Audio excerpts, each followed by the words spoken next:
માનનીય ગૃહ રાજ્યમંત્રીશ્રીના આદેશ બાદ અને ડીજીપી સરની સૂચના અને તેમના માર્ગદર્શન હેઠળ બનાસકાંઠા જિલ્લામાં પણ જેટલા પણ લુખ્ખા અને એવા તત્વો હતા કે જે લોકો વારંવાર શરીર સંબંધી ગુના, વારંવાર મિલકત સંબંધી ગુના, ચોરીના ગુના તથા સાથે સાથે એવા તમામ લોકો કે જે પ્રોહિબિશનની પ્રવૃત્તિની સાથે જોડાયેલા હોય, જે લોકો એનડીપીએસની પ્રવૃત્તિ સાથે જોડાયેલા હોય, જે લોકો વારંવાર જુગારની પ્રવૃત્તિની સાથે, ક્રિકેટ સટ્ટાની પ્રવૃત્તિ સાથે જોડાયેલા હોય, ખાણ ખનીજની ચોરીની પ્રવૃત્તિ સાથે જોડાયેલા હોય, આવા અઢળક લોકોની યાદી જે છે બનાસકાંઠા પોલીસ દ્વારા તૈયાર કરવામાં આવી હતી 100 કલાકની અંદર.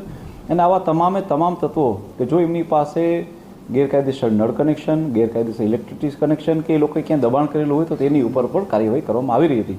બનાસકાંઠા પોલીસના તમામ સ્ટાફ અને ખાસ કરીને બધા જ પોલીસ સ્ટેશનોએ તથા એલસીબી અને એસઓજીના સ્ટાફે સાથે મળી અત્યાર સુધીમાં 265 જેટલા આવા ઇલીગલ કનેક્શન કે જે ઇલેક્ટ્રિસિટીના હોય કે નળ કનેક્શનના હોય એ લોકોને કાપી નાખવામાં આવે છે. એ ઉપરાંત અલગ અલગ જગ્યાએ આવા લોકોના જે દબાણો હતા કે જે આઈધર કોઈને કોઈ સરકારી જગ્યા ઉપર હતા કે બીજી કોઈ જગ્યા ઉપર માત્ર દબાણો કરેલા હતા, એવા 58 જેટલા દબાણોને પણ જમીન દોસ્ત કરીને બુલડોઝર ફેરવીને ફ્રી કરવામાં આવ્યા છે. આ સિવાય હજી બીજા 583 જેટલી જગ્યાઓને આઈડેન્ટિફાઈ કરી મામલતદારશ્રીને રિપોર્ટ કરવામાં આવ્યો છે. અને જો એમાંથી બી કોઈ પણ વ્યક્તિઓના આવા ઇલીગલ બાંધકામ કે બીજી કોઈ પ્રવૃત્તિ નજર આવશે તો તેને પણ તોડી પાડવામાં આવશે.